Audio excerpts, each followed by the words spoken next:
আজকে রয়েছেন বিএনপি স্বনির্ভর বিষয়ক সহ সম্পাদক নীলুফার চৌধুরী মনি। নীলুফার চৌধুরী মনি আপা, আপনাকে আমাদের অনুষ্ঠানে স্বাগত জানাই। আপনি আমাদের সাথে যুক্ত হয়েছেন, সেজন্য আমাদের কৃতজ্ঞতা জানবেন। ওই যে বলে না যে কারো সিলাই সিন্নি খাইলা মুন্সি চিনলা না, এই মুন্সি চেনার জন্য আমি কথাটা বলছি। আপা কারো সিলাই মুন্সি কে? বিএনপি যখন ডক্টর ইউনূসকে মামলা মুক্ত করে তখন ওনারা হচ্ছে প্রভাবযুক্ত, যখন আপনাদেরকে ছেড়ে দেয় তখন হচ্ছে প্রভাব মুক্ত, তাই তো? মাঠের মধ্যে ছিলাম না, আপনারা মাঠে ছিলেন, কিন্তু আপনারা মাঠে মরেন নাই। বলেন যে এটা ধরেন না, আপনি এটা ধরেন না। আপনি দেখেন, আমি রিকশাওয়ালা তো বৈষম্য বিরোধীর কথা শুই নাই আসছে, বিএনপির কথা শুনে তো আসে না। আপনি কি আমাকে একটু বলবেন যে বিএনপি কি সংস্কার কমিশন যে জীবনে দুইবারে বেশি প্রধানমন্ত্রী হতে পারবে না, এইটার সাথে একমত বিএনপি? আপনি বলছিলেন যে সংস্কার নিয়ে কোনো আপত্তি নাই। আমি আপনাকে বলি, বিএনপি তো 31 দফার মধ্যে কিন্তু স্পষ্ট আছে, অস্পষ্ট কোনো কথা নাই। আপনি যে প্রশ্নটা করলেন এটা নিয়ে কিন্তু বিএনপি সারা বাংলাদেশ, আপনি একটু আমার জন্য স্পষ্ট করেন, আপনি আমার জন্য একটু স্পষ্ট করেন, বিএনপি কি দুইবারে বেশি প্রধানমন্ত্রী হওয়ার জন্য একমত? দুইবারের বেশি প্রধানমন্ত্রী হওয়ার জন্য না হওয়ার জন্য, দুইবারের বেশি একাধারে পরে আবার হইতে পারবে, পরে আবার হইতে পারবে, পরে আবার যদি মনে করে সেটা 2-4। এটা কেন বিএনপির জন্য এত বেশি প্রয়োজনীয়? মানে আপনি এখন দুইবার প্রধানমন্ত্রী হবেন, আবার আরেকজন মাঝখানে হবে, এরপরে আবার আপনি দুইবার হবেন একাধারে। এটা কি আপনি একাধারে বোঝাতে চাচ্ছেন যে দুইবারে বেশি একাধারে হতে পারবেন না? দেখেন, একাধারে নিশ্চয়ই বিএনপি আপনাদের সামনেও ক্লিয়ার করেছে। বিএনপি এটাই বলেছে যে একাধারে দুইবারে বেশি প্রধানমন্ত্রী পরে হইতে বাধা নাই, পরে আবার হইতে বাধা নাই। পরে নিয়ে আসলে শোনেন, এটা নিয়ে কোনো আলোচনা হয় না। এই আলোচনাটা আপনারা তুললেন কেন মনি আপা? আপনারা কি ইলেকশন চান না, ভয় পান ইলেকশনে যাইতে? আমরা ভয় পাবো? আপনি কি এটা বলতে পারেন যে অবস্থাটা? আমি আপনাকে একটু বুঝাই বলি, এই সংস্কারে যেই কথাগুলিতে আপনি আসলে একমত হন নাই, দুইবারের বেশি প্রধানমন্ত্রী হবে কিনা পরবর্তীকালে, এগুলি আপনাদের কোনোভাবেই আর দ্বিমত পোষণ করার কিছু ছিল না। আপনারা বললেই পারতেন যে হ্যাঁ আমরা এগুলি মানি, সংস্কার করে ফেলো, 1 মাসের মধ্যে সংস্কার হয়ে যেত, 2 মাসের মধ্যে ইলেকশনের জন্য প্রস্তুত হয়ে যেত। আপনারাই তো ইলেকশনটা দেরি করলেন এই সংস্কারের ব্যাপারে কথা বললে, তাই না? আমি আপনাকে একটা কথা বলি খালেদ ভাই, বিএনপি 31 দফার বাইরে গিয়ে বিএনপি যদি 31 দফার সাথে যদি মানে একমত না হয়ে পরবর্তীতে কিছু করে, আপনারা কিন্তু ছেড়ে কথা বলবেন না। কারণ এটা নিয়ে বিএনপি ইতিমধ্যে সমস্ত বাংলাদেশে এটা নিয়ে আপনার যত সেমিনার, সিম্পোজিয়াম সবকিছুই হচ্ছে। ওকে আপা, এই জায়গা থেকে একটু করে আসি। তার মানে একমত যদি না হয়, আপনারা যদি এখন বলেন যে আমরা সংস্কার করব, পরে আপনারা করলেন না, তখন আমরা এটাতে খুব খুশি হব না, এটা তো আপনি বলতেছেন। তার মানে কি বিএনপি কি আসলেই দুইবারে বেশি প্রধানমন্ত্রী থাকতে পারবে না, এটা রাখবে না? মানে বিএনপি 5-6 বার থাকবে? বিএনপি কিন্তু ক্লিয়ার বলে না এটা। আমি খালেদ ভাই, আপনি আমাকে যত রকম চেষ্টা করেন, আমি একা কিছু বলতে পারবো না। বিএনপি এটা বলে নাই যে এরপরে আবার থাকবে। বিএনপি বলেছে একাধারে দুইবারের বেশি প্রধানমন্ত্রী থাকতে পারবে না।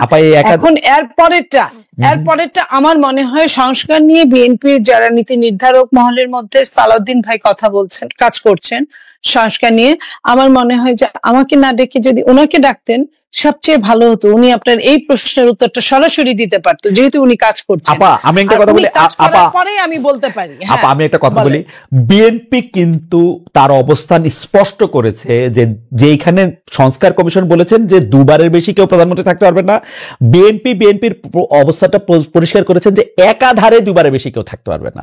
তার মানে একাধারের বেশি বার কিন্তু থাকতে পারবে, এটা হচ্ছে বিএনপির অবস্থান। আমার প্রশ্ন, বিএনপির জন্য কেন এটা এত জরুরি যে দুইবারের বেশি একটা লোককে, মনিয়াপাকে কেন দুইবারের বেশি প্রধানমন্ত্রী থাকতে হবে? মনিয়াপা তো প্রধানমন্ত্রী হয় না, হইতেও তো পারেন, গণতান্ত্রিক দল আপনারা তো মনিয়াপাকে প্রধানমন্ত্রী বানাতে পারেন। এখন আমার কথা শোনেন, যে সেটা হলো আপনারা যখন এটা নিয়ে আলোচনা করবেন, আপনারাও কিন্তু কারো চেয়ে কম গুরুত্বপূর্ণ না সাংবাদিকরা। তো আপনারা আলোচনা করেন বিএনপির সাথে, বিএনপির প্রশ্ন উত্তর পূর্বে প্রেস কনফারেন্স আপনারা জিজ্ঞেস করেন। আমার মনে হয় এটা সবচেয়ে ভালো একটা মাধ্যম। আর দ্বিতীয়ত হলো, দ্বিতীয়ত বলছি, সরকারের পক্ষ থেকে এটা সরকারের অত্যন্ত ভুল হয়েছে আমি বলবো।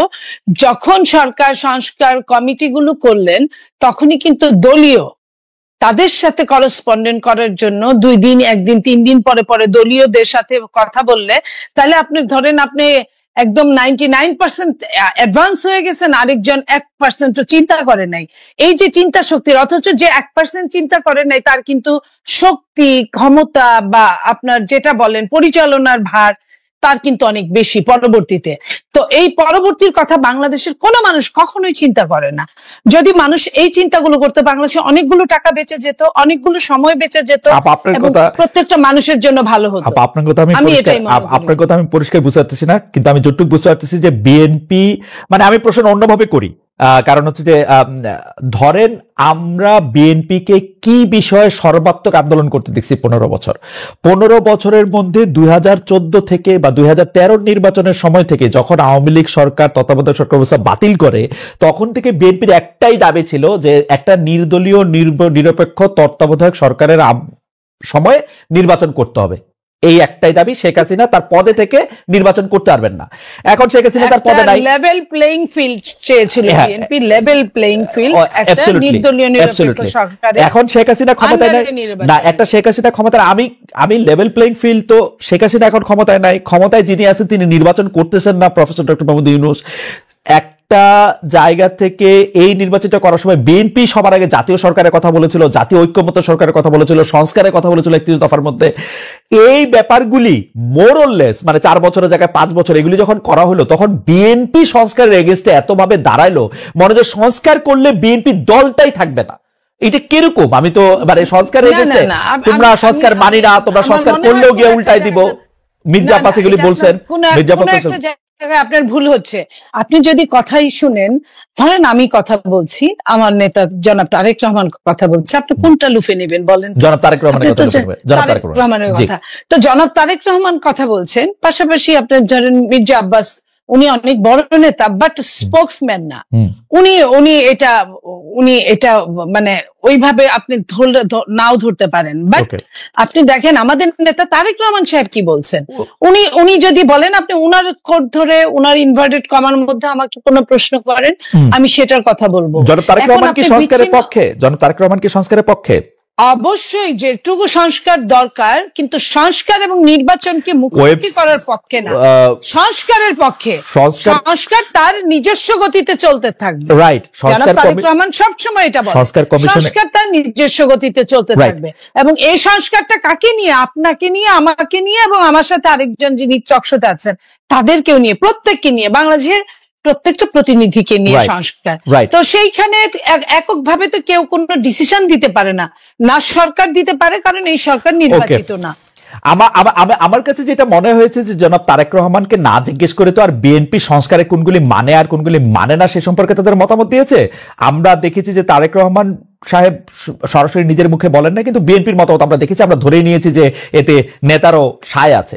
এখন আপনি যদি বলেন যে এটা ধরেন না, আপনি এটা ধরেন না, আপনি দেখেন না, আপনি জনাব তারেক রহমান সাহেব প্রায় প্রতিদিন বক্তব্য দিচ্ছেন, নিশ্চয়ই 2-1 দিনের মধ্যে এটাও চলে আসবে। আমার মনে হয়, আমি আশা করবো জনাব তারেক রহমান মেনে নেবেন, 2বারের বেশি প্রধানমন্ত্রী হবে না, একবার একাধার কোনো শব্দ, ইফ বার্ডস এগুলি যুক্ত করবেন না। আমি আশা করবো যে আরো যে 2-1টা জিনিস আমি দেখলাম, আমি আশা করবো এটা মনে হয় আপনার মতো আমরাও একটু আশাই করতে পারি। আপনার কাছে মনে হয় যে বিচার বিভাগকে ঠিক প্রভাবিত করা যায় না, এটা আপনি বলতেছেন, তাই না? না, প্রভাবিত তো একটা সময় করা গিয়েছে। না, এই সময় না, শেখ হাসিনা সরকারের কথা আমরা বলতেছি না, শেখ হাসিনা সরকারের কথা আমি এই সময়টা অন্য কোনো কথাই যাব না। আমি এই সময়টা শুধু এইটুকু বলবো যে যারা যারা সাফারার ছিল, খুদ প্রধান উপদেষ্টা সহ যারা আক্রোশের ইসে ছিল, তারা কিন্তু অনেকেই মুক্ত হয়েছে এই জায়গাটায়। তার মানে যে সম্পূর্ণ প্রভাব মুক্ত বিচার বিভাগ, এটা তার মানে হচ্ছে যে যখন ডক্টর ইউনূসকে মামলা মুক্ত করে তখন ওনারা হচ্ছে প্রভাবযুক্ত, যখন আপনাদেরকে ছেড়ে দেয় তখন হচ্ছে প্রভাব মুক্ত, তাই তো? নো, আমি বলেছি উনারটা যখন হয়েছে একই ক্রাইটেরিয়ার মধ্যে যদি আরগুলা পড়ে বা তার চেয়েও হালকা ক্রাইটেরিয়া যদি পড়ে, তাহলে কিন্তু ওগুলো কিন্তু বানচাল হয়ে যাওয়ার কথা। আমি এই কথাটাই বলেছি। ওকে, ঠিক আছে। আমি তার মানে বলি নাই যে প্রভাব মুক্ত হলে কিন্তু উনারও সময় নিত, উনারও মিনিমাম 7 মাস সময় নিত, উনার কিন্তু 7 মাস সময় নেয় নাই। খালেদ ভাই, এটা আপনি একটু খেয়াল করেন। আমি একটু জাবিনের কয়েকটা প্রশ্নের উত্তর দিতে চাই, আপনি যদি একটু সময় দেন। সেটা হলো, জাবিন প্রথমেই বলছে যে তারা ফেসিবাদের জন্য, বিলোপের জন্য মাঠে নেমেছিল। যদিও আপনি প্রতিবাদ করেছেন, কারণ তাদের যারা যুদ্ধ করেছে, যে কয়েকজনের নাম আমরা দেখি সামনে, তাদের ম্যাক্সিমামই কিন্তু ছাত্রলীগ করতো সেই মুহূর্তে। তো সেই মুহূর্তে ছাত্রলীগ করতে বাংলাদেশের সবার জন্য এটা ভালো হলেও আওয়ামী লীগের ঘর থেকে আসার পরে এটাকে এক ধরনের মুনাফিকি বলে, অন্য কিছু বলে না। তাদের জন্য আমি সবার সবার জন্য এই কথাটা বললাম, আমার লাভ হয়েছে, দেশের লাভ হয়েছে, আমি অস্বীকার করব না, কিন্তু এই লাভের জন্য কিন্তু মনিয়াপা ওরা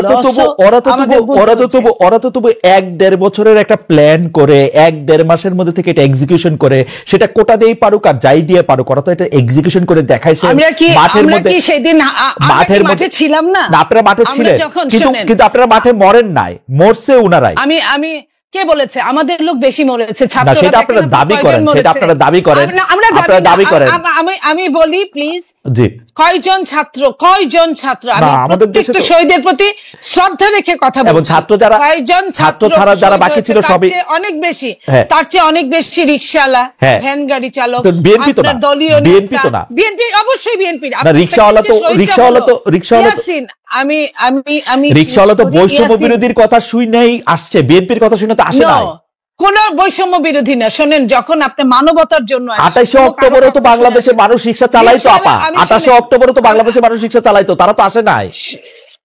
আমি আপনাকে এটাই বলি, এই জন্যই তো মুনাফেক হতে হয়েছে। আমি এখন ওদের পক্ষেই কথা বলছি, কারণ ওরা যদি বিএনপি হয়ে নামতো, ওদের কিন্তু অনেকেই কিন্তু বিএনপি সন্তান, বড় বড় নেতা উপদেষ্টারাও কিন্তু বিএনপি সন্তান।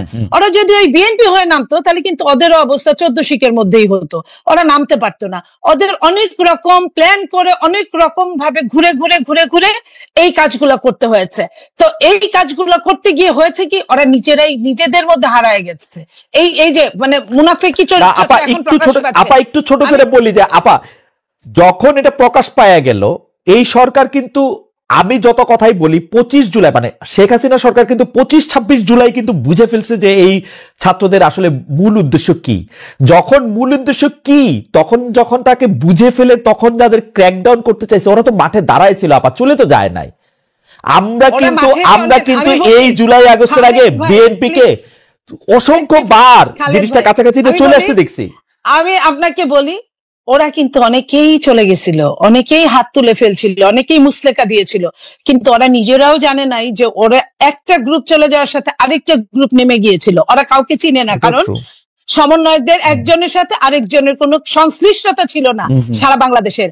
ওরা যখন হাত তুলে ফেললো, ওরা যখন মুস্তাকা দিল ডিবি অফিসে, তখন কিন্তু আরেক গ্রুপ নেমে গেল। ওরা কিন্তু এটা ওরা জানতো না, ওরা জানেও নাই। সো দ্যাট এটা কিন্তু অনেক প্ল্যান ছিল। এই প্ল্যানের মধ্যে বিএনপি ওয়ান অফ দেম। বিএনপির এই যে ছেলে আজকে এখন যদি ওরা ডাকে, এখন কিন্তু অত ছেলে মেয়ে হয় না।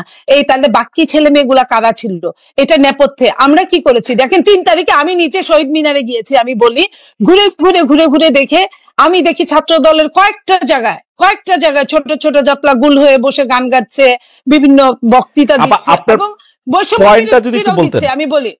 আমি পয়েন্টটা এটাই বলতে চাই যে নেপথ্যে ওই যে বলে না যে কারো সিলাই সিন্নি খাইলা মুন্সি চিনলা না, এই মুন্সি চেনার জন্য আমি কথাটা বলছি। দিন যত যাবে তত আরো ক্লিয়ার হবে যে মুন্সিটাকে কারো সিলাই সিন্নিটা হয়েছিল।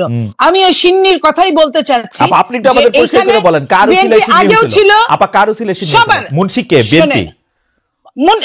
আমি আপনাকে একটা কথা বলি, বিএনপি 15 বছর 15.5 বছর মাঠেই ছিল, মাঠেই আছে।